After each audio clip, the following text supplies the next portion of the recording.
क्योंकि वही साइंटिस्ट इसको दिए थे, तो उसको हम लोग क्या बोलते हैं, स्टोलियन पिरामिड। फिर बताया गया था कि पिरामिड जो हम लोग बनाते हैं, तो या तो नंबर के बेसिस पे बनाएंगे, बायोमास के बेसिस पे बनाएंगे, या एनर्जी के बेसिस पे बनाया जाता है। बताया था कि नंबर के बेसिस पे अगर हम लोग पिरामिड बनाए, तो नंबर के बेसिस पे एक पलट के आ गया था जिसको हम लोग बोले थे ट्री इकोसिस्टम। ट्री वाला जो है, ट्री इकोसिस्टम, वो उल्टा हो जाता है नंबर के बेसिस पे। फिर बताया गया था कि बायोमास के बेसिस पे अगर पिरामिड बनाया जाए, तो एक्वेटिक इकोसिस्टम वाला पिरामिड जो होता है, इन्वर्टेड पिरामिड आता है, नहीं।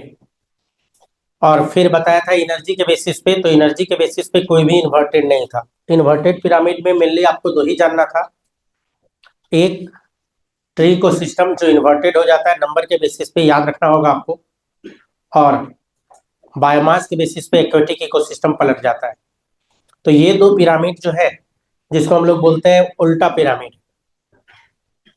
उसके बाद क्या है कि ये दो उल्टा है, बाकी जितना भी पिरामिड है, या जो भी पिरामिड के बारे में आपसे बात करेगा, तो सब का सब क्या होता है, सीधा, अपराइट। सीधा पिरामिड को क्या बोलते हैं, अपराइट।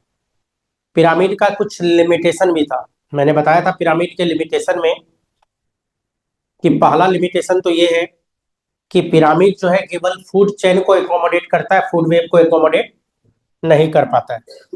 तो फूड वेब का एकोमोडेशन पिरामिड में नहीं होता है। तो ये बात बताया गया था आपको, पिछले ही क्लास में हम लोग डिस्कस किए थे। फिर बताया था कि पिरामिड में एक ही चीज, अगर एक ही कोई कोई organism more than one trophic level में है, तो उसको इंक्लूड करना थोड़ा मुश्किल होता है। जैसे मैंने एक एग्जांपल लिया था इंसेक्टिवोरस प्लांट का। तो इंसेक्टिवोरस प्लांट फोटोसिंथेसिस भी करता है। अगर ये फोटोसिंथेसिस कर रहा है तो T1 में आएगा। अब ये ऑटोट्रॉप है, ट्रॉपिक लेवल 1 में आ जाएगा। इसके अलावा ये इंसेक्ट को खा रहा है, तो ये जो इंसेक्ट है, तो इंसेक्ट खुद प्लांट पे निर्भर होता है। अब प्लांट पे निर्भर जो है उसको खाने वाला, तो T3 में चला गया। तो मैंने बताया था ये T1 में भी आ रहा है और T3 में भी। तो पिरामिड में जब भी हम लोग रिप्रेजेंट किए थे इस तरीके से, तो ट्रॉपिक लेवल को रिप्रेजेंट किया गया था। मान लीजिए यहाँ T1 है, ये T2 है, ये T3 एंड T4, इस तरह से बताया गया था। तो अब क्या है कि T1 और T3 को एक जगह कैसे लिखे, तो ये एक लिमिटेशन इसका था पिरामिड का। एक और है कि पिरामिड या फूड चेन का ही लिमिटेशन बोल सकते हैं कि सेप्रोफाइट्स जो है, इसको कोई जगह ही नहीं दिया गया था। बताया था इसमें सेप्रोफाइट्स बोले तो बैक्टीरिया, फंजाई, बैक्टीरिया फंजाई सबको पिरामिड में कोई जगह ही नहीं मिला, कोई जगह ही नहीं दिया गया बैक्टीरिया के लिए, फंजाई के लिए। तो ये सब इसका क्या है, पिरामिड का लिमिटेशन है। तो लिमिटेशन ही सब सब बता दिए थे पिछले ही क्लास में। आज के क्लास में जो हम लोग को बात करना है प्रोडक्टिविटी पे, कुछ टर्म है उसी के रिगार्डिंग हम लोग को देखना है। तो आइए आज का क्लास देखते हैं। तो हेडिंग होगा हमारा प्रोडक्टिविटी।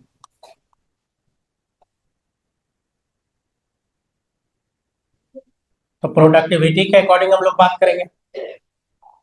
प्रोडक्टिविटी जो है, जनरली इसको दो तरह, टू टाइप्स में बांटा है। वैसे तो चाहे तो तीन में भी बांट सकते हैं प्रोडक्टिविटी को, लेकिन जो मेनली है, अगर मेनली बात करें तो दो तरह का।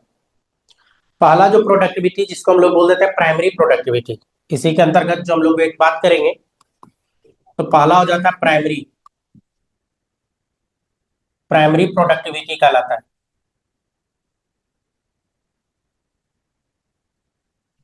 अब क्वेश्चन ये है कि सर किसको बोले प्राइमरी प्रोडक्टिविटी।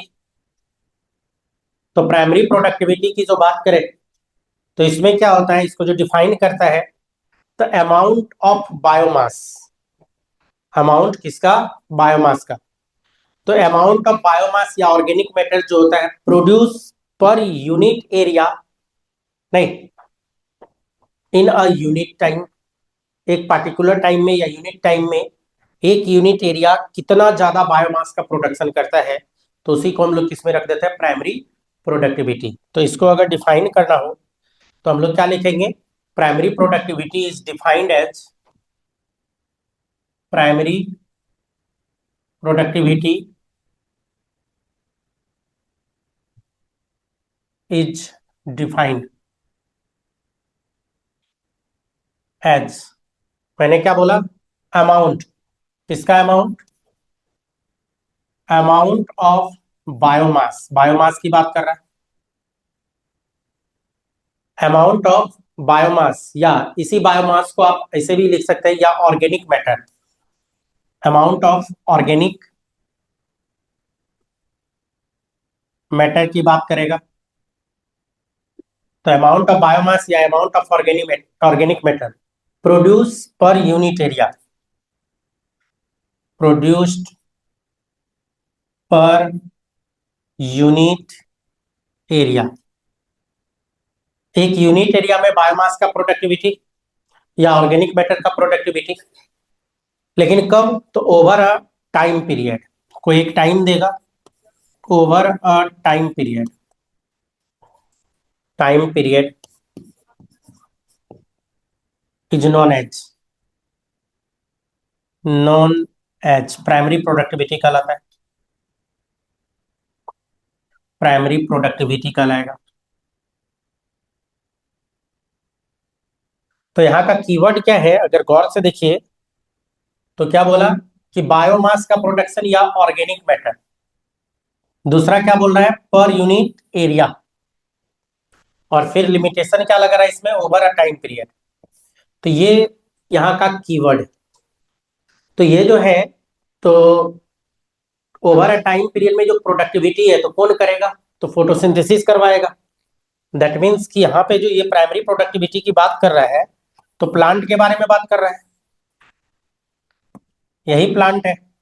आपको पता है कि प्लांट इन्वायरमेंट से कार्बन डाइऑक्साइड लेगा, सॉइल से वाटर प्लस मिनरल्स की बात करेगा, सनलाइट के प्रेजेंस में ये काम होगा, लाइट आएगा तभी काम होगा। और जो बायोमास बनाएगा, बोले तो पहले तो ग्लूकोज C6H12O6 का प्रोडक्शन की बात कर रहा है। यही ग्लूकोज पॉलीमराइजेशन होके फिर स्टार्च या ये कि पॉलीसैकेराइड सब का फॉर्मेशन करेगा। तो अमाउंट ऑफ बायोमास की जो यहाँ पे बात कर रहे हैं, per unit area over a time period, नहीं, नॉन एज प्राइमरी प्रोडक्टिविटी किसके लिए? तो आउटोट्रॉप की बात हो रहा है, तो प्लांट करेगा। ये जो प्राइमरी प्रोडक्टिविटी की बात कर रहे हैं हम लोग, आउटोट्रॉप की बात कर रहे हैं या मेन प्रोड्यूसर की बात कर रहे हैं। कहाँ पे प्रोड्यूस होगा? तो ये क्या हो रहा है? फोटोसिंथेसिस। तो आप इसको ये भी लिख सकते थे, per unit area over a time period through photosynthesis. इसी में आप चाहो तो इसी में ऐड कर देते हैं, थ्रू फोटोसिंथेसिस, फोटोसिंथेसिस ये भी लिख दिए इसी में। तो फोटोसिंथेसिस करके जो अमाउंट प्रोड्यूस करेगा तो इसी को हम लोग क्या बोलेंगे? बायोमास का जो प्रोडक्शन हुआ तो प्राइमरी प्रोडक्टिविटी। प्राइमरी प्रोडक्टिविटी को रिप्रेजेंट कैसे करेंगे? तो प्राइमरी प्रोडक्टिविटी जो है इसको रिप्रेजेंट अगर करना है, प्राइमरी प्रोडक्टिविटी, तो जहां प्राइमरी प्रोडक्टिविटी की बात की है तो बायोमास का बात कर रहा है, इसको रिप्रेजेंट कैसे किया जाए? तो या तो एनर्जी के फॉर्म में कर सकते हो, या नहीं तो वेट के फॉर्म में। तो वे अगर मैं वेट के फॉर्म में करूं, वेट के फॉर्म में कैसे रिप्रेजेंट करेगा? तो अमाउंट ऑफ बायोमास की बात कर रहा है, तो यहाँ पे हम लोग ले लेंगे केजी। दूसरा क्या बोला? पर यूनिट एरिया, तो एरिया के लिए क्या लेंगे? Metre square. तीसरा बात क्या बोला था? ओवर अ टाइम पीरियड, तो कोई ना कोई टाइम देगा, मान लीजिए हम ईयर ले लेते हैं। मतलब कितना केजी, 1 मीटर स्क्वायर जो एरिया है, सपोज कीजिए ये 1 मीटर स्क्वायर एरिया है, कहीं का भी ले लो आप, 1 मीटर स्क्वायर। तो 1 मीटर स्क्वायर की बात करें तो जरा स्क्वायर जैसा दिखना भी चाहिए।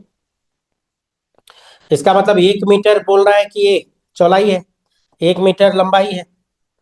अब जाके ये एरिया क्या है? 1 मीटर स्क्वायर।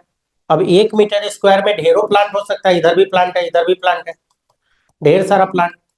तो ये सारा प्लांट मिलके 1 मीटर स्क्वायर में एक साल में कितना बायोमास का प्रोडक्शन किया, कितना फोटोसिंथेसिस किया?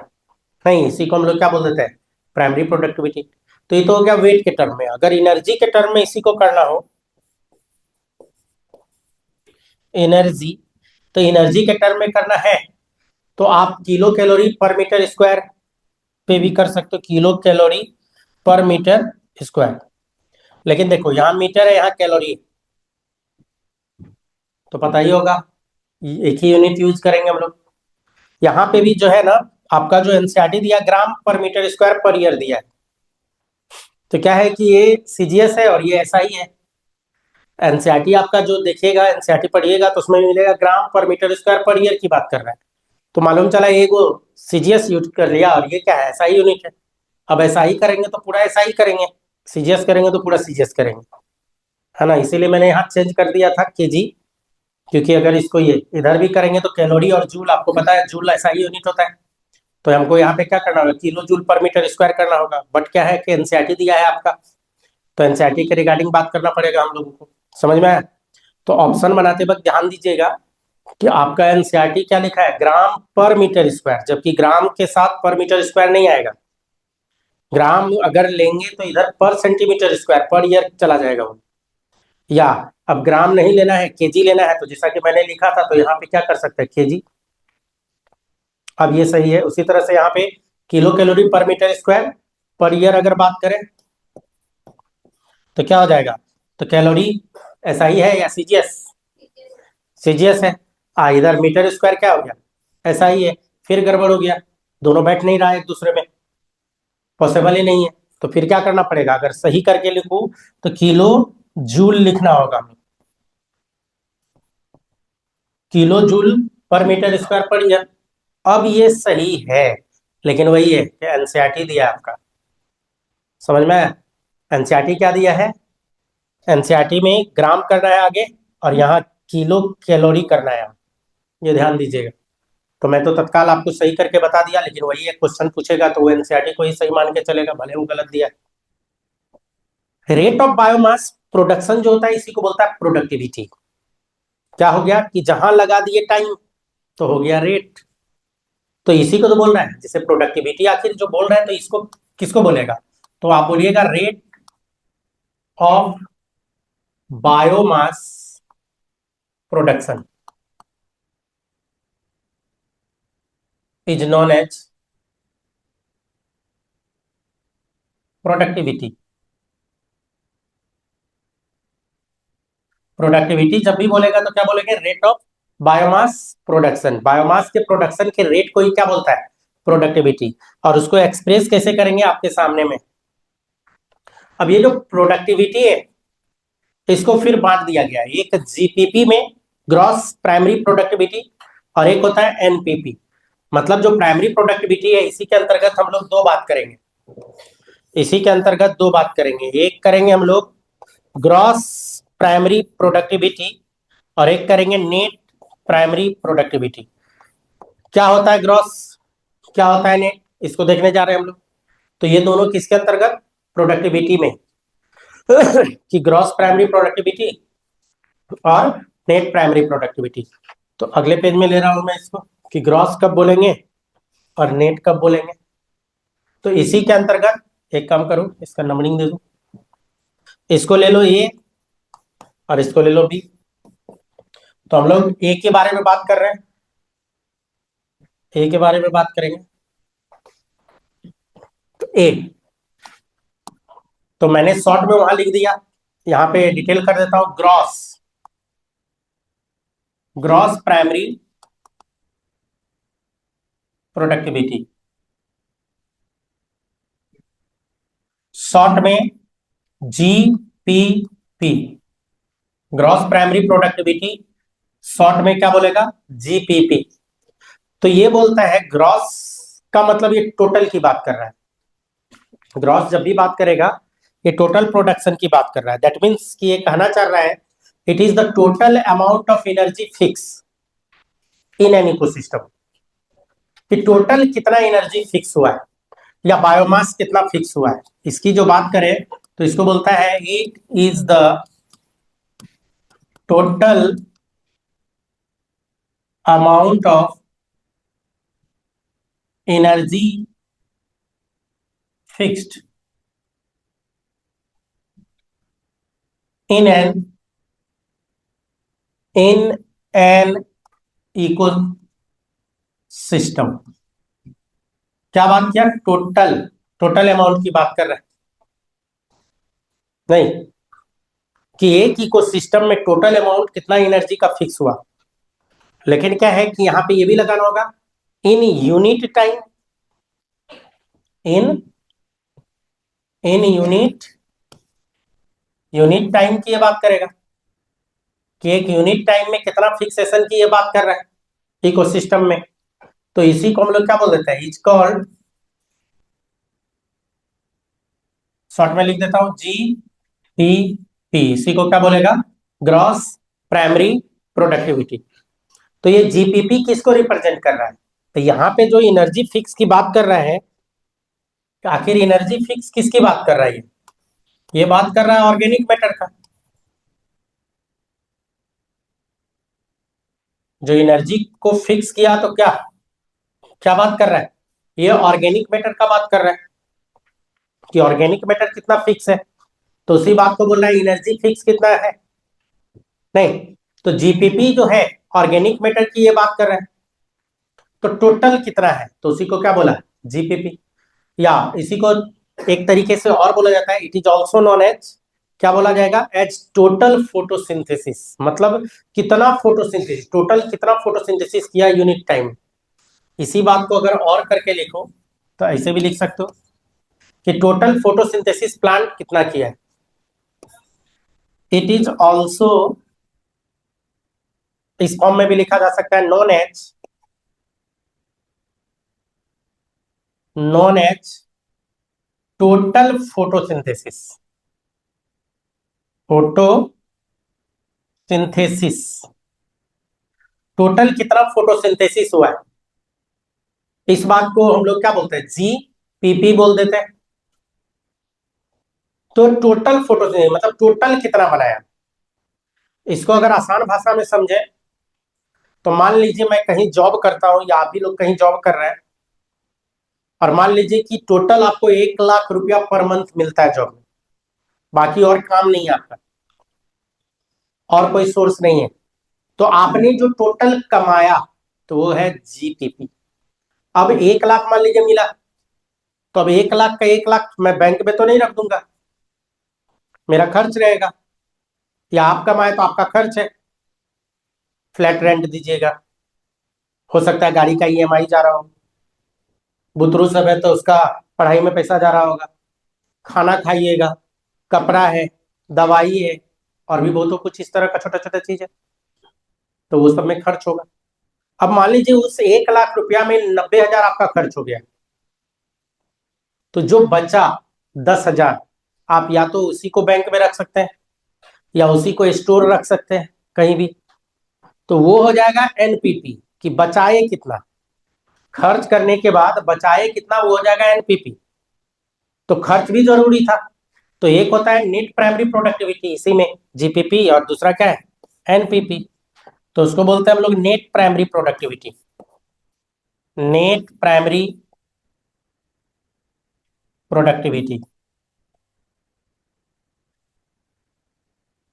शॉर्ट में एनपीपी, नेट प्राइमरी प्रोडक्टिविटी, या शॉर्ट में क्या बोलेंगे, एनपीपी।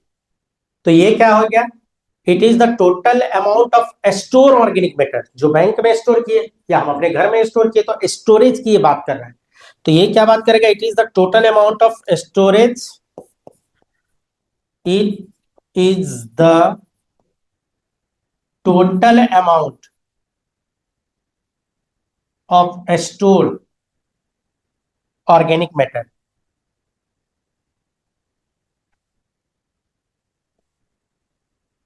तो स्टोर कितना किया, किसके बाद स्टोर करेगा, इन प्लांट टिश्यू, कहां और स्टोर करेगा, in plant tissue after respiration, in plant tissue after respiration cost, respiration cost या यूटिलाइजेशन।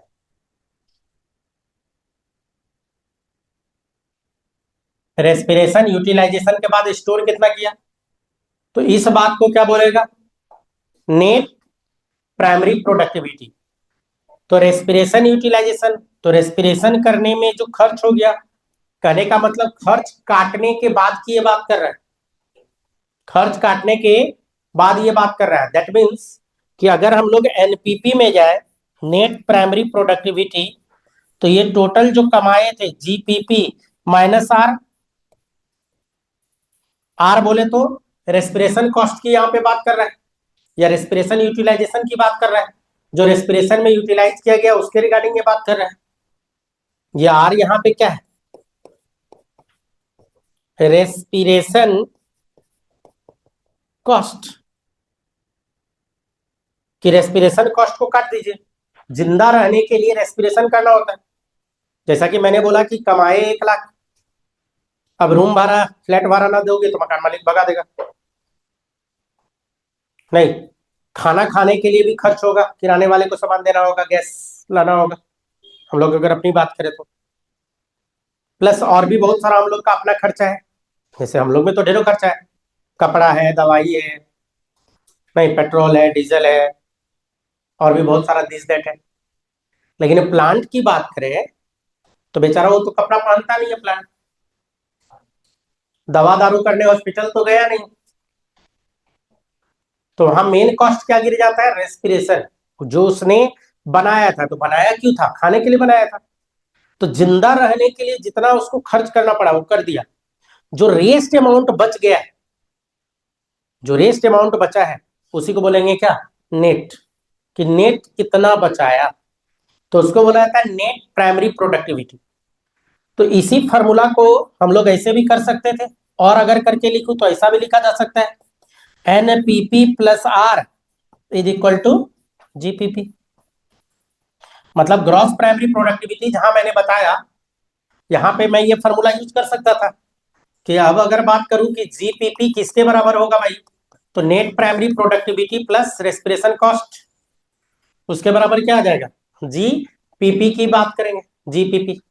तो इस तरीके से, तो ये होता है प्राइमरी प्रोडक्टिविटी। इसी में एक होता है secondary productivity, the rate of formation of new organic matter by consumer.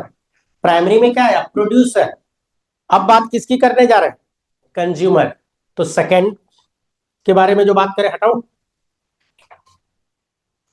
तो इसका जो सेकेंड वाला है, तो सेकेंड में प्राइमरी प्रोडक्टिविटी हो गया, अब हम लोग बात कर रहे हैं सेकेंडरी प्रोडक्टिविटी। क्या नाम है, secondary productivity.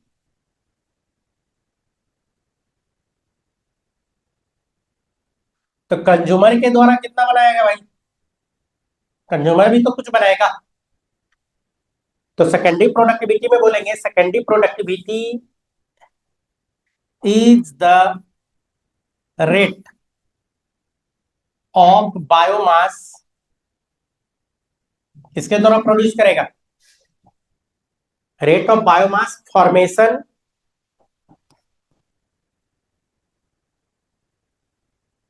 Bye new organism.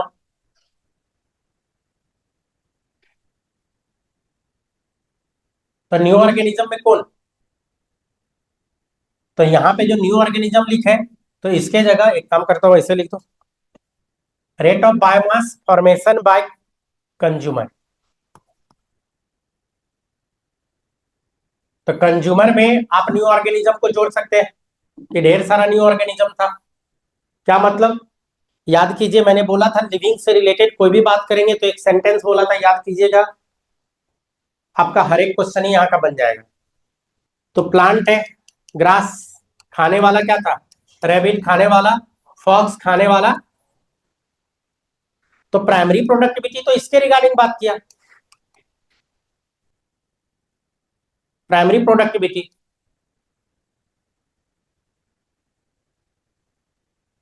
और आपको अच्छे से पता है कि ये सब क्या है, कंज्यूमर की बात कर रहा है। तो इस कंज्यूमर में न्यू ऑर्गेनिज्म हम लोग लिख रहे थे, शुरू में जो लिख रहा था, हो सकता है रेबिट की बात कर रहा, हो सकता है फॉक्स की बात कर रहा, हो सकता है लायन की बात कर रहा, कोई भी कंज्यूमर, वो उसका क्या कहलाएगा, सेकेंडरी, सेकेंडरी प्रोडक्टिविटी कहलाएगा जब कंज्यूमर के द्वारा। तो यहाँ पे जो कंज्यूमर है, तो यहाँ पे कंज्यूमर की बात कर रहे हैं, लेकिन खास बात है कि किसी एक की बात करेगा, ये किसी एक की बात करेगा। कंज्यूमर में कोई एक, सारा कंज्यूमर नहीं। अगर एस लगा दूं यहां तो गलत हो जाएगा, अगर एस लगा दूं यहां तो वो क्या हो जाएगा, गलती हो जाएगा। तो कंज्यूमर एक के बारे में तो मेनली यही दो रहता है और पूछता भी यही है। लेकिन एक तीसरा भी होता है, एक होता है net community productivity. Net community productivity. तो सबसे पहले तो आपको पता होना चाहिए कम्युनिटी क्या है। किसको पता है, किसको बोलेंगे कम्युनिटी? एक एरिया का जितना भी लिविंग है सबकी मिला की बात कर रहा है।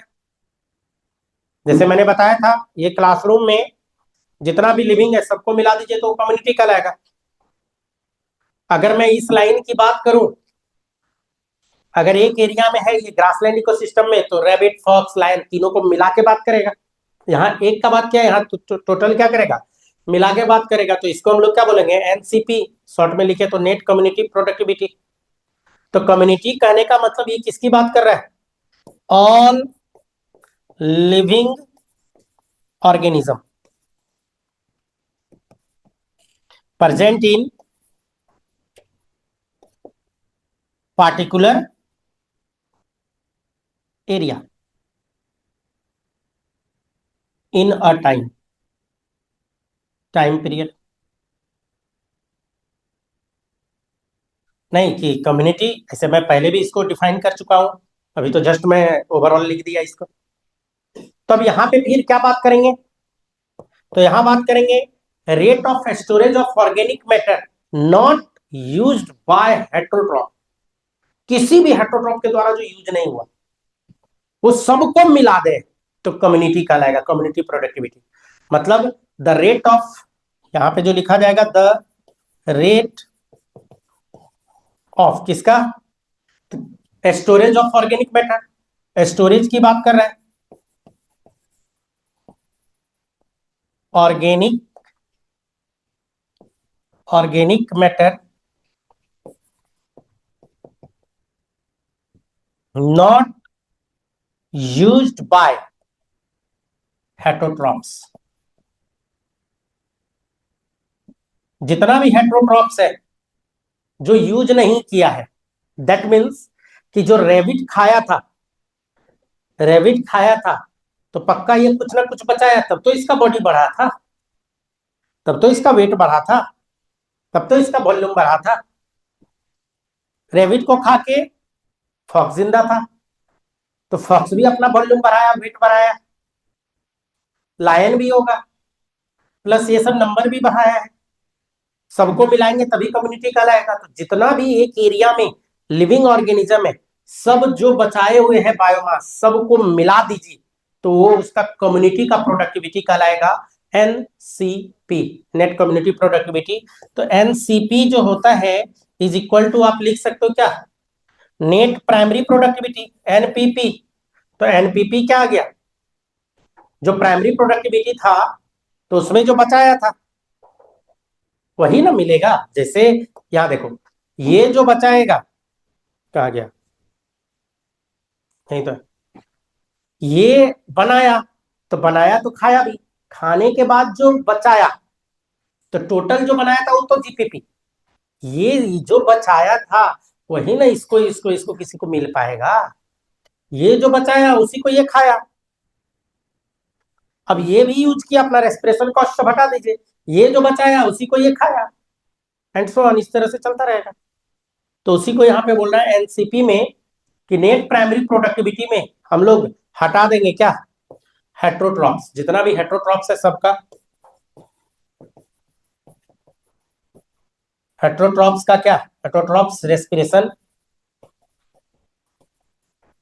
कॉस्ट, सारा हेट्रोट्रॉप को मिला के उसके रेस्पिरेशन कॉस्ट को हटा दीजिए। नहीं तो उसी को हम लोग क्या बोल देते हैं, नेट कम्युनिटी प्रोडक्टिविटी। तो उसको हम लोग क्या बोलेंगे, नेट कम्युनिटी प्रोडक्टिविटी। याद कीजिए इकोसिस्टम, शुरू में जो इकोसिस्टम मैंने स्टार्ट किया तो मैंने उसमें क्या बताया कि इकोसिस्टम में दो बात करेंगे, एक लिविंग का और दूसरा नॉन लिविंग के रिगार्डिंग बात कर रहे थे हम लोग। तो लिविंग वाला पार्ट हमारा खत्म। सेकेंड पार्ट में आएंगे non living. Living done ecosystem का हटा रहा हूं।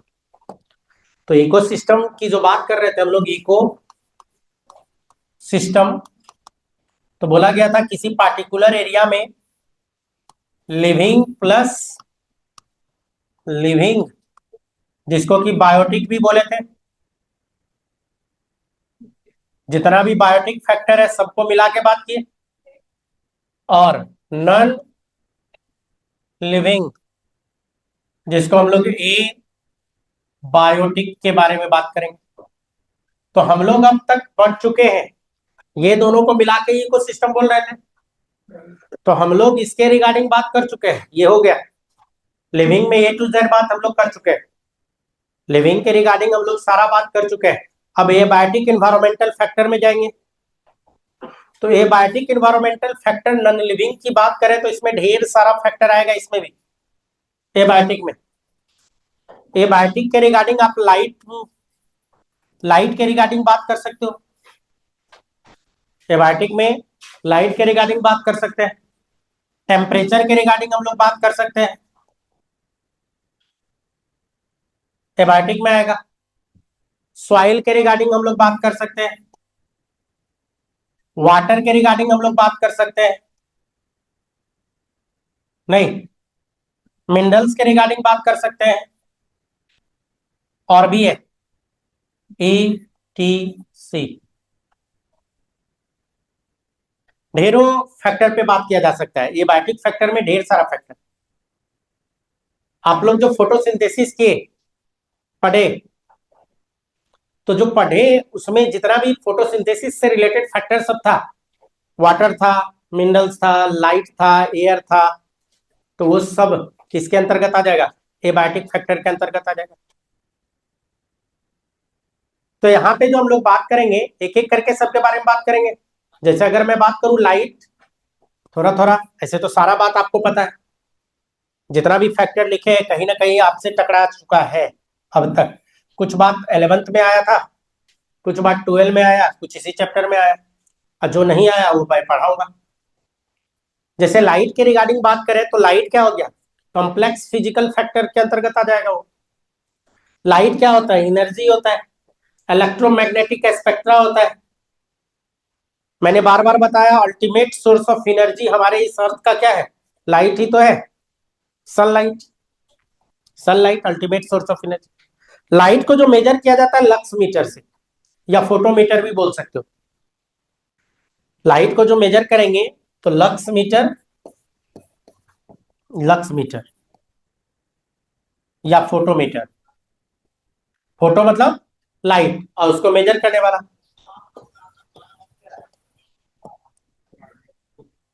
तो लक्स मीटर या फोटोमीटर, है ना। मोबाइल सब साइलेंट रखिए, है ना। पढ़ते वक्त, हाँ हो गया। जिस समय पढ़ाई कर रहे हैं मैं बार बार एक ही चीज बोल रहा हूं, और कल आपने सुन भी लिया मुंह से। कल वो बच्ची आई थी तो बताई ना कि क्या गलती था, तो हंस दिया था। वो तो छोटा सा गलती था, और आपका तो ये सोचिए मोबाइल बजना कितना बड़ा गलती हो जाएगा। तो अगर आगे चल के नुकसान नहीं चाहते हैं, फेल होना नहीं चाहते हैं, है ना। अभी बंदा लटका हुआ है, फर्स्ट ईयर वाला ही चैप्टर फंसा हुआ है उसका, एनाटॉमी का, फेल हो रहा है। सोचिए कि माफी भी मांग लिया, फिर भी बोल रही है कि फेल करेंगे। बोल दी कि बोल इस साल तो फेल होगा ही होगा। और ये तो जस्ट एक ना बताया, एक PMCH का घटना बताया था ना, उसमें तो बोल के 3 बार फेल किया। एक बार तो अपने मन से पैर पकड़ा, तो दोबारा दोबारा जब हुआ तब पैर पकड़ा, तो तीसरा बार भी बोल के किया, थर्ड टाइम। और ये कोई भी टेक्निकल कॉलेज में जाइएगा तो आम बात है। डिसिप्लिन मायने रखता है। डिसिप्लिन जो है ना, आदमी जो हम लोग बोलते हैं ह्यूमन और एनिमल जो जानवर, डिसिप्लिन ही तो हम लोग को बदल दे रहा है। नहीं तो इस अर्थ पे तीन ही चीज तो है। इस अर्थ पे है क्या? प्लांट, माइक्रोब्स और एनिमल। तो हम लोग तो प्लांट है नहीं, फोटोसिंथेसिस तो करते नहीं है। माइक्रोब्स भी नहीं है, माइक्रोस्कोप से तो हम लोग एक दूसरे को देख नहीं रहे। तो है क्या? Animal category. तो हम लोग जितने भी ह्यूमन सब है एनिमल कैटेगरी, लेकिन अपने को थोड़ा सुपर मानते हैं। क्यों? क्योंकि डिसिप्लिन में हम लोग रहते हैं। डिसिप्लिन ही तो कहिए कि महान बना दे रहे हैं। अब डिसिप्लिन में ही नहीं रहिएगा तो आप समझ रहे हैं कि क्या है। ह्यूमन से डिसिप्लिन निकाल दीजिए तो एनिमल है, जानवर है। तो आप पे डिपेंड कर रहा है। तो पढ़ते वक्त ध्यान से देखिए। कभी कताल छोटा मोटा गलती होता है, लोग इग्नोर मारेगा। लेकिन अगर आपने कुछ ब्लंडर कर दिया, बड़ा गलती कर रहे हैं, तो कहीं भी जाइएगा तो बुरा फंस जाइएगा, बुरी तरह से फंसिएगा। कोई भी हायर एजुकेशन में, क्योंकि यहाँ के बाद अब लोग हायर एजुकेशन की ओर जाते हैं। ढेरों लोग मेडिकल कॉलेज गए, आप लोग में से भी बहुत लोग ऐसे होंगे जो लोग इसी साल compete करेगा 2026 में, मतलब है ना। 26 में भी कुछ लोग जाएगा, कोई 27 में जाएगा, कोई 28 में जाएगा। आपकी बैच की बात कर रहा हूँ। लेकिन क्या है कि जरा सोचिए कि आपका दोस्त इस साल चला गया और आप उसी कॉलेज में एक साल बाद पहुंचे, तो आप हो जाइएगा जूनियर, पूरा लाइफ टाइम जूनियर का लाइएगा, फुल लाइफ टाइम जूनियर का लाइएगा। सीनियर से आप आंख नहीं मिला सकते हैं। सीनियर अगर कुछ बोल दिया चुपचाप सुन लीजिए। सीनियर अगर मार दिया, एक थप्पड़ मार भी दिया तो चुपचाप सह लीजिए। आप कितनों 30 मार खाए, कॉलेज में जाइएगा ना, सब निकल लेगा 30 मार खा। यही का कहानी एक और बता देता हूँ पीएमसीएच का। हम लोग जब हॉस्टल में रहते थे तो एक सीनियर था, है ना, सीनियर, हम लोग से बहुत ज्यादा सीनियर, और प्लस सेटर भी था। वो समझिए जब स्टूडेंट लाइफ में था तो स्कॉर्पियो मेंटेन करता था। ये बात है 2000, आपको 2005-6 की बात बता रहा हूँ। स्कॉर्पियो मेंटेन उस समय करता था।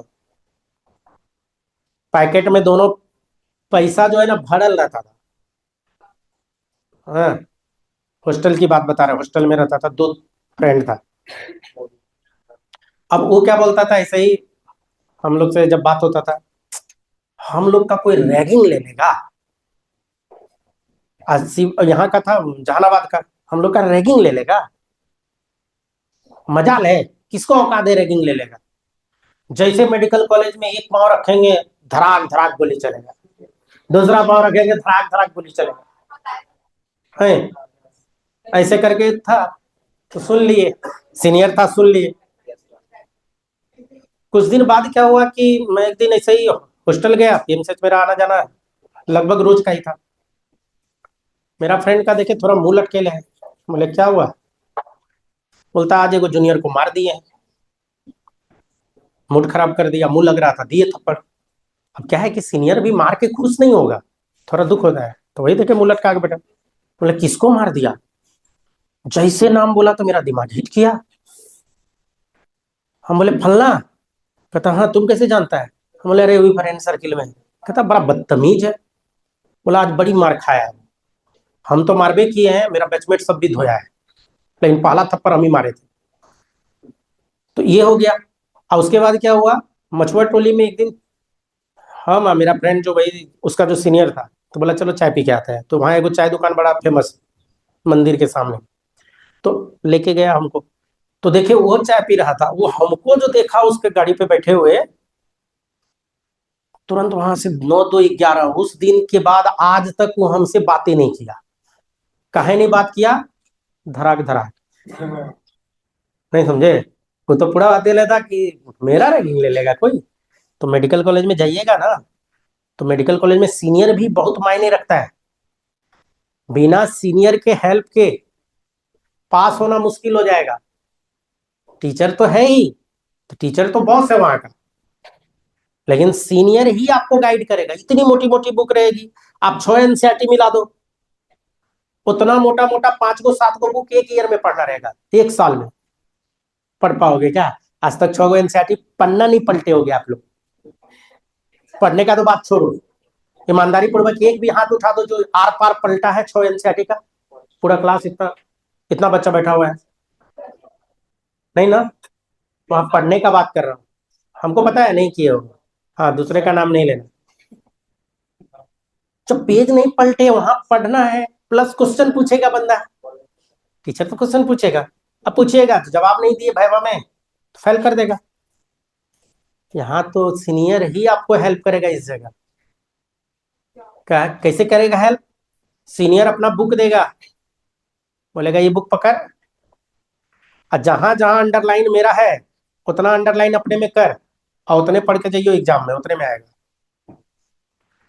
हर एक टीचर का कुछ फेवरेट क्वेश्चन होता है ना? कौन सा टीचर बैठ रहा है, आपका वाइवा कौन ले रहा है, तो उसका कुछ फेवरेट क्वेश्चन होगा, 10 गो 12 गो फेवरेट क्वेश्चन। वही 10 गो 12 गो फेवरेट क्वेश्चन आपसे भी पूछा जाएगा, वही रिपीट होता रहता है। वो सीनियर ही तो बताएगा। आप पंगा ले लिए सीनियर से, एक सीनियर से पंगा लोगे तो कोई सीनियर आपको हेल्प नहीं करने वाला है। जाओ, अब पढ़ के जाओ, या तो पढ़ के जाओ पूरा, उतना औकात नहीं होता हम लोगों का। और उसमें भी क्या, अगर टीचर को पता चल गया कि सीनियर से पंगा लिया है तो टीचर फेल कर देगा, और दोबारा माफी मांगने जाएगा, कहेगा कि जाके माफी मांगो उससे, अपना सीनियर से।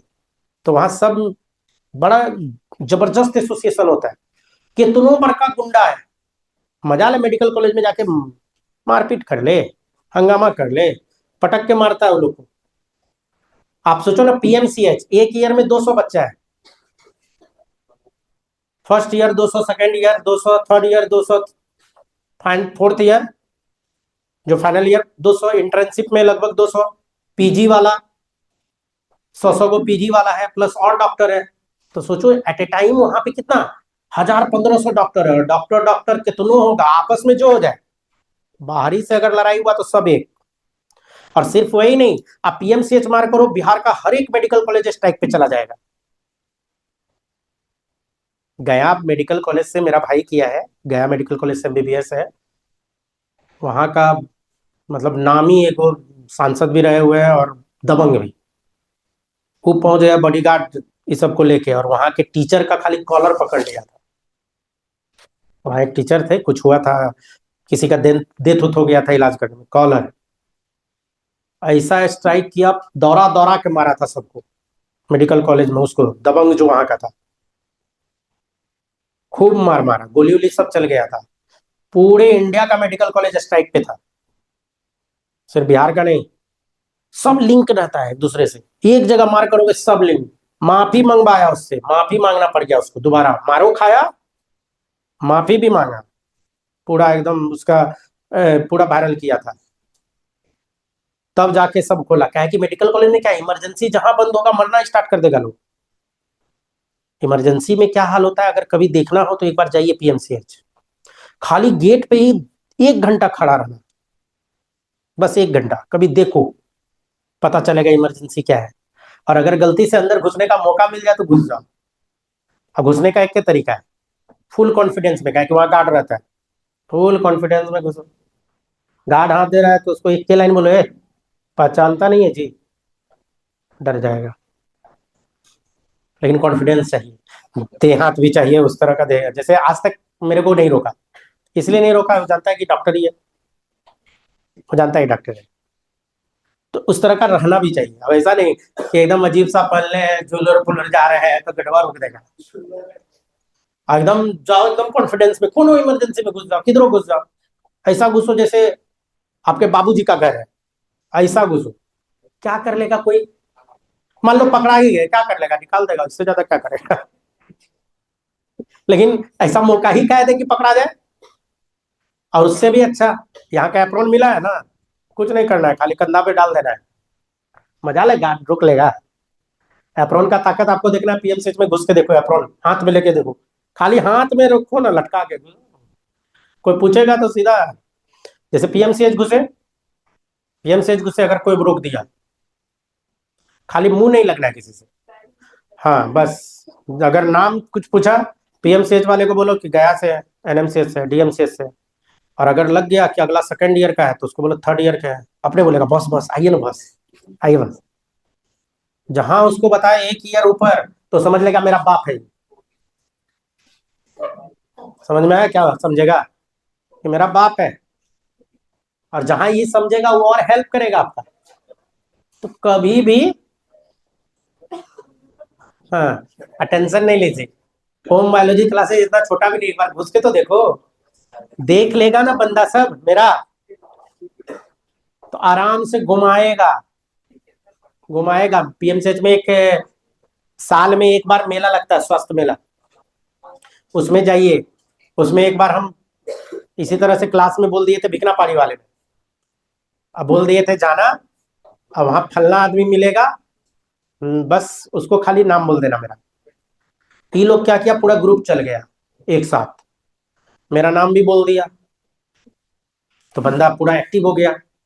और ये लोग गधवन सब खर्चा भी उसी का कराया, फुल खर्चा कराया।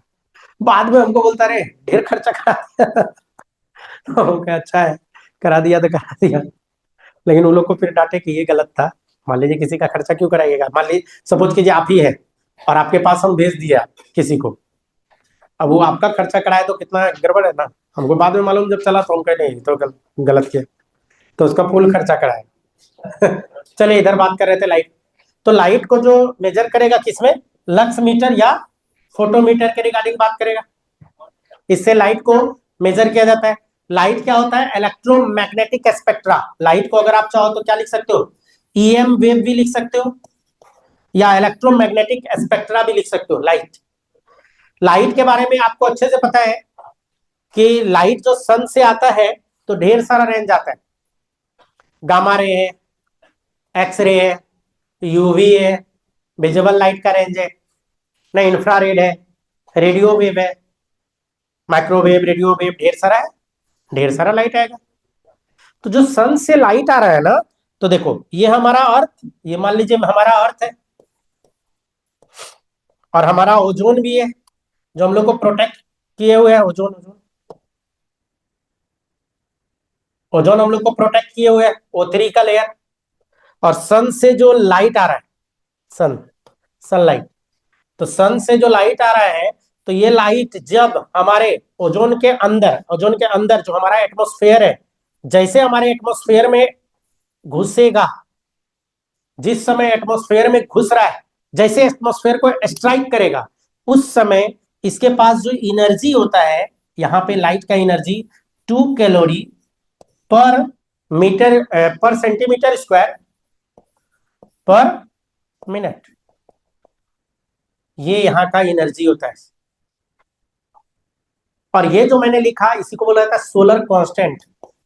सोलर कांस्टेंट का ये वैल्यू है कि हमारे एटमॉस्फेयर में घुसते वक्त जस्ट जिस समय एंट्री कर रहा है उस समय कितना एनर्जी उसके पास है, तो 2 कैलोरी पर सेंटीमीटर स्क्वायर पर मिनट, ये एनर्जी उसके पास होता है। इसको बोलते हैं सोलर कांस्टेंट।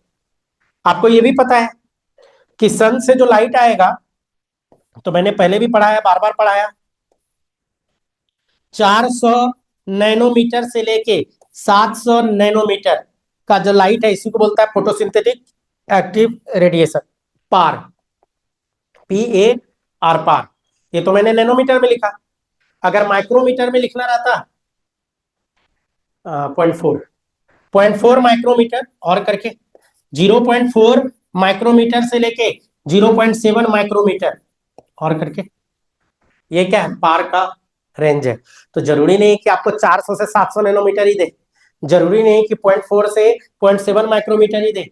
यहाँ नैनोमीटर माइक्रोमीटर में हो सकता है आपसे एंगस्ट्रॉन में पूछ दे। अगर यही बात एंगस्ट्रॉन में पूछेगा तो 4000 से लेके 7000 एंगस्ट्रॉन का बात करेगा। तो जो हमारा विजिबल लाइट का रेंज यही है, ये हमारा विजिबल विजिबल लाइट का रेंज है। तो विजिबल का रेंज है, विजिबल से जस्ट पहले का अगर एरिया में हम लोग आ जाए, 0.1 माइक्रोमीटर की अगर हम लोग बात करें तो 0.1 माइक्रोमीटर से लेकर 0.4 माइक्रोमीटर यूवी का रेंज है। ये किसका रेंज है, यूवी, यहां से यहां तक यूवी लाइट की बात होती है, लेकिन क्या है कि यूवी को बांटा गया है तीन भाग में, यूवीए, यूवीबी, यूवीसी, तीन भाग में बांटा गया है। यूवी ए, यूवीबी, यूवीसी, कहां से कहां तक? 0.28 माइक्रोमीटर, और एक है 0.32 माइक्रोमीटर। तो यहाँ तीन रेंज दिख रहा है। यूवी ए ये है, अल्ट्रा वायलेट ए ये है, यूवीबी इसको बोलता है, और यूवीसी इसको बोलता है। आपको ये भी बात पता है कि एनर्जी का जो फॉर्मूला होता है, E बराबर H C by lambda. Energy inversely proportional होता है किसका? पता है? लेमडा ज्यादा तो एनर्जी कम, लेमडा ज्यादा तो एनर्जी कम। तो देखो इसमें बताओ, यूबीए, यूबीबी, यूबीसी में किसके पास ज्यादा एनर्जी है? एनर्जी किसके पास ज्यादा है? किसके पास? यूवीसी हाईली पोटेंट है। बॉडी पे आ गया तो दिक्कत करवा देगा, प्रॉब्लम क्रिएट करवा देगा। ऐसे तो यूवीसी मोस्टली हमारा ओजोन प्रोटेक्ट कर ले रहा है, रोक दे रहा है। अल्ट्रावायलेट रेडिएशन में जो भी ज्यादा पोटेंट है उसको ओजोन ही रोक लेता है। ओजोन कैसे रोकता है? पहले का पूछा हुआ क्वेश्चन सब है। पहले आपका इकोलॉजी में एक और चैप्टर था इन्वायरमेंटल से रिलेटेड, पोल्यूशन चैप्टर, उसमें ओजोन से रिलेटेड डिटेल बात होता था। फिलहाल बस याद रखिए, क्योंकि अब वो सब हटा दिया गया है। ओजोन अल्ट्रावायलेट रेडिएशन को रोकता है मोस्टली। उसके बाद भी कुछ अल्ट्रावायलेट पहुंच ही जाता है, ए और बी वाला रेंज पहुंच जाता है, यूवीए, यूवीबी पहुंच जाता है। यूवीबी अगर कंटिन्यूअस हमारे आई के कॉर्निया पे पड़ जाए तो एक डिजीज होता है स्नो ब्लाइंडनेस, आज से 2 साल पहले मेडिकल एग्जाम में पूछा है। स्नो ब्लाइंडनेस करवा देगा, ब्लाइंड करवा देगा। इसीलिए देखिएगा जो धूप धूप के समय खिलाड़ी लोग या लोगों को देखिएगा जो गॉगल्स पहनता है, तो गॉगल्स कोई भी बढ़िया अच्छे क्वालिटी का खरीदोगे तो उसमें लिखा रहेगा यूवी प्रोटेक्टेड, आई तक नहीं जाने देना है। लेकिन क्या है कि अगर गॉगल्स लगा के मैं यहाँ आ जाऊं तो सब बोलेगा सर स्टाइल मार रहे हैं। नहीं, अब कुछ लोग तो स्टाइल मारता भी है, लगाना है यहाँ तो लगे ले इधर कि है भाई मेरे पास। नहीं, तो इस तरीके से तो आई को प्रोटेक्ट करने के लिए वो बेस्ट है। यूवी पूरा देखिएगा, गॉगल्स जब भी होगा छोटा नहीं होता है, गौर से ध्यान देना, उसका साइज बड़ा होता है। बड़ा इसलिए होता है कि होल आई को कवर कर रहा है। स्नो ब्लाइंडनेस नाम का डिजीज यूवीबी, यूवीबी अगर डायरेक्ट पड़ता रहे आई पे, इसीलिए धूप में ज्यादा, गर्मी के दिन में देखिएगा ज्यादा तेज धूप है तो यूवी लाइट ज्यादा आएगा, तो उस कंडीशन में लोग गॉगल्स लगाते हैं। अलग बात है कुछ लोग रात में भी लगा के घूम लेता है गॉगल। हाँ, एक जगह शादी में गए तो देखते हैं कि शादी में जनरली गॉगल्स रात में लगा के लोग डांस करेगा, है ना? है। तो इस तरीके से, तो ये तो हो गया लाइट के बारे में। टेम्परेचर के रिगार्डिंग भी बहुत सारा बात है। टेम्परेचर में भी जो हम लोग बात करें तो टेम्परेचर में तीन भाग में बांट दिया जाता है ऑर्गेनिज्म को। एक वैसा ऑर्गेनिज्म होता है जो अपने बॉडी के टेम्परेचर को मेंटेन करके रखता है, जैसे हम लोग रेगुलेटर में आएंगे, रेगुलेट करते हैं हमारे बॉडी का टेम्परेचर का रेगुलेशन। हमारा जो ग्लूकोज टूटता है, ग्लूकोज टूट के जो एनर्जी देता है, तो मैंने पहले भी आपको बताया है, हमारा जो ग्लूकोज टूट के एटीपी बनता है तकरीबन 40 से 45% का ही एटीपी बनता है। जो रेस्ट 55 से 60% के आसपास जो बचा हमारा, वो हमारे बॉडी के हीट को मेंटेन करने में खत्म हो जाता है। अभी ठंडा का समय है, आप थर्मामीटर लगा के देख लीजिएगा आपका बॉडी टेम्परेचर क्या है। नहीं, तभी तो हम लोग स्वेटर जैकेट ये सब जो पहने हैं। स्वेटर जैकेट पहनने के पीछे का मेन रीजन यही है, बॉडी हीट को मेंटेन करना है। बॉडी हीट को मेंटेन करना है तो हम लोग क्या है, टेम्परेचर रेगुलेटर है। कैसा भी मौसम हो, आप कितना भी कूल प्लेस पे चले जाइए, आपका बॉडी टेम्परेचर ऑलमोस्ट वही रहेगा जो गर्मी में था। कितना टेम्परेचर बढ़ा दो गर्मी में, थर्मामीटर लगा उतना ही रहेगा। तो हम लोग किस में आते हैं? रेगुलेटर में। हम लोग अपने बॉडी के टेम्परेचर को रेगुलेट करने में तकरीबन 60% एनर्जी लॉस कर देते हैं। कुछ है कन्फर्मर, कन्फर्मर, जैसे मछली उछली, मछली उछली के केस में क्या है, बॉडी टेम्परेचर वो लोग रेगुलेट नहीं करता है। कभी मछली को देखा कोई डॉक्टर थर्मामीटर लगा रहा हो? पकड़ के भी लगा सकता है ना। है ना। अब मछली का डॉक्टर, फिशरी वाला, फिशरी, उसमें भी आप अपना अच्छा कैरियर बना सकते हो। एग्रीकल्चर में सबसे टॉप ब्रांच फिशरी जाता है। एग्रीकल्चर अगर कभी घुसे, एग्रीकल्चर में सबसे टॉप ब्रांच, खूब कमाई है, खूब कमाई है। और गलती से कभी किशनगंज कॉलेज ये सब पहुंच जाओ तो हमको याद कर लेना, बहुत हेल्प करवा देंगे। वहाँ का जो लेक्चरर है, प्रोफेसर है, सब मेरे कांटेक्ट में है ना, बहुत क्लोज है, जो बोलेंगे वही करेगा। किशनगंज अभी वहीं पे पोस्टेड है। या फिशरी कभी भी लीजिए तो एक बार बात कीजिए, और भी लोग हैं, लेकिन ये बहुत क्लोज है ना। तो फिशरी, तो फिशरी उशरी का जो है, फिशरी है, उसमें भी आप अपना करियर बना सकते हो। फॉरेस्ट्री है, उसमें भी आप अपना करियर बना सकते हो। बायो वाले का डाइवर्स फील्ड है। डेयरी वाले में आप घुस सकते हो, डेयरी सब में भी आप घुस सकते हैं। और भी ढेर है बायो वाले में, ढेर सारा। बायो की जो बात करें तो उसमें ढेर सारा फील्ड है बच्चों। जरूरी नहीं कि मेडिकल ही, ठीक है, पहला फोकस करेंगे मेडिकल, है ना। मेडिकल में भी बहुत सारा है ना। मेडिकल में पहले एमबीबीएस है, डेंटल है। डेंटल भी नहीं हुआ तो लोग वेटनरी उठा लेता है। वेटनरी नहीं हुआ, आयुर्वेदिक उठाता है, होम्योपैथ है, यूनानी है, ये तो दो ब्रांच है। इतना ब्रांच है कि पागल हो जाओगे, ढेर सारा ब्रांच है। एक सिंगल लाइन में बोलूं तो आप लोग को अच्छे से पता है कि बायो जो लिया वो कभी बेरोजगार नहीं बैठता है, कुछ ना कुछ कर लेगा। मैथ वाला तो आपके घर में भी बेरोजगार है। नहीं है। हाँ, तो ये चीज, तो बायो लेके कभी बेरोजगार नहीं मिलेगा, इसलिए कि डाइवर्स फील्ड है बायो का। बस लोगों को पता ही नहीं है कि क्या करना है, लोगों को पता ही नहीं रहता कहाँ जाना है। एक और इसी में लाइन जोड़ दूं, बायो वाला आईआईटी कॉलेज भी जाके पढ़ सकता है। आईआईटी जेम का बताया हो।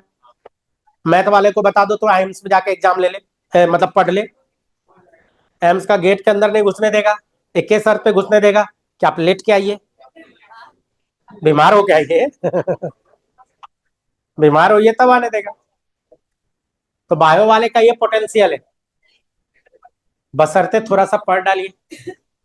और सब कोई भी कंपटीशन जाओगे ना बायो वाला देने, physics chemistry bio, physics chemistry bio, कोई भी कंपटीशन, एग्रीकल्चर दो, physics chemistry bio. Forensic science का एग्जाम दो, forensic, physics chemistry bio.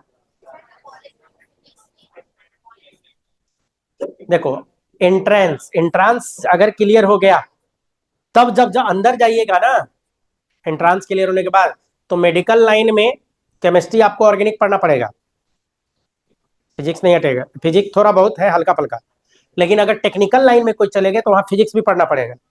Math तो पढ़ना ही है, भूल के भी ये जो दिमाग से हटा देना कि मैथ नहीं पढ़ना पड़ेगा। एस्टेटिक्स, अगर आप थोड़ा हायर एजुकेशन में गए तो एस्टेट पढ़ना पड़ेगा, प्रोबेबिलिटी पढ़ना पड़ेगा, डिटर्मिनेंट पढ़ना पड़ेगा, मैट्रिक्स पढ़ना पड़ेगा, सब मैथमेटिक्स में। ढेरों रोल है। तो खैर, इधर बात कर रहे थे तो टेम्परेचर, तो टेम्परेचर पे जो बात कर रहे थे, तो टेम्परेचर में मैंने क्या बताया, इसको ग्राफ पे बता देते हैं। ग्राफ एक है, एक है जो बॉडी टेम्परेचर को हमेशा मेंटेन रखेगा, जिसको हम लोग क्या बोलेंगे, रेगुलेटर। रेगुलेटर जो है अपना बहुत सारा एनर्जी वेस्ट कर देता है अपने बॉडी के हीट को मेंटेन करने के लिए, तकरीबन 60% एनर्जी का वेस्टेज जाएगा, तो रेगुलेटर। लेकिन क्या है कि बॉडी हीट रेगुलेट ना करे तो मारे जाएंगे, तो मजबूरन करना पड़ता है। दूसरा है कन्फर्मर, मछली के केस में जो बताया, तो कन्फर्मर क्या क्या है, मछली में कभी भी थर्मामीटर नहीं लगाया जाता है। मछली का अगर बॉडी टेम्परेचर चाहिए तो वाटर का, जिस बॉडी में है, जिस एक्वेरियम में है या तालाब में है, उसका पानी का आप टेम्परेचर ले लीजिए, वही टेम्परेचर मछली के बॉडी का होगा। समझ में आया? तो उसको हम लोग क्या बोलते हैं, कन्फर्मर। कन्फर्मर अपने बॉडी के को फ्लैक्चुएट करवा सकता है, जैसे जैसे इन्वायरमेंट चेंज करेगा, कन्फर्मर का टेम्परेचर चेंज करता जाएगा। और एक होता है पार्शियल रेगुलेटर, एक बहुत चालाक है, एक ऑर्गेनिज्म सब है पार्शियल रेगुलेटर में, वो कुछ देर तक अपने को रेगुलेट, कन्फर्मर रखेगा।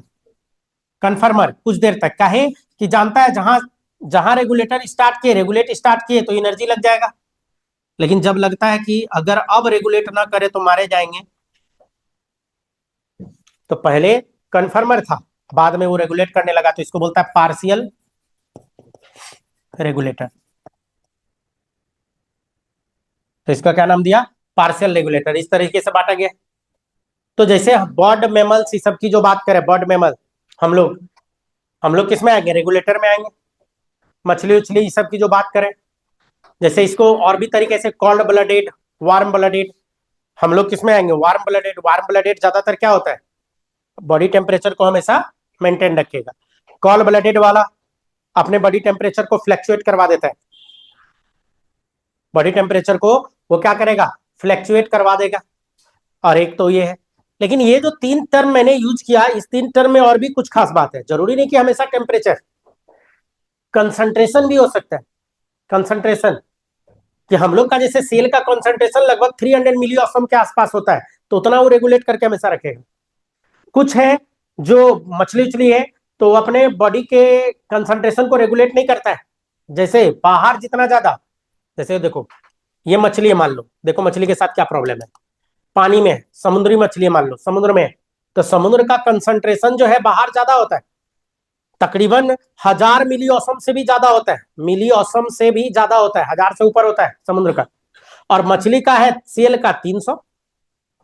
तो अंदर कंसंट्रेशन कम है, बाहर ज्यादा है, तो पानी खींच के निकाल लेगा ना, मर जाएगा बेचारा, मर जाएगा। तो इसने क्या किया? कंफर्म कर, मतलब कंफर्मर अगर है तो ये क्या करेगा? बाहर 1000 तो अंदर भी 1000 ले, अब निकाल पानी, मतलब आइसोटोनिक बना लिया। आइसोटोनिक बनाने से ये हो गया कि जिंदा रह लेगा आसानी से। समझ में आया काहे ये ऐसा करता है? तो मजबूरी है उसका, एडेप्टेशन है उसका, इस तरह का एडेप्टेशन करके रखा है। इसी में एक आता है थर्मल एडेप्टेशन। थर्मल, तो उसके बारे में हम लोग अगले क्लास में करते हैं, थर्मल एस्टेटिफिकेशन इन लैब। थर्मल एस्टेटिफिकेशन पे बात करना है। Soil organic matter, next class में आपका ये चैप्टर क्लोज हो रहा है। कल, कल ये चैप्टर क्लोज, और अगला 2 क्लास और यूनिट क्लोज। मतलब 3 क्लास प्लस माइनस 1 मान के चलिए, 4 क्लास में आपका इकोलॉजी खत्म होने जा रहा है। उसके बाद आपके पास है इवोल्यूशन, लास्ट, सिर्फ इवोल्यूशन कवर हो चुका है। डीजी जी सब पढ़ा दिए, कहाँ है आप? हाँ, तो उसमें एक ही बचेगा, इवोल्यूशन, जो चाहे तो 2 क्लास नया वाला एनसीईआरटी के अकॉर्डिंग 2 क्लास, और आराम से चले तो 4-5 क्लास ले लेंगे। तो टाइम अभी अपने पास फुल है, टाइम का कमी है नहीं। समझ गए?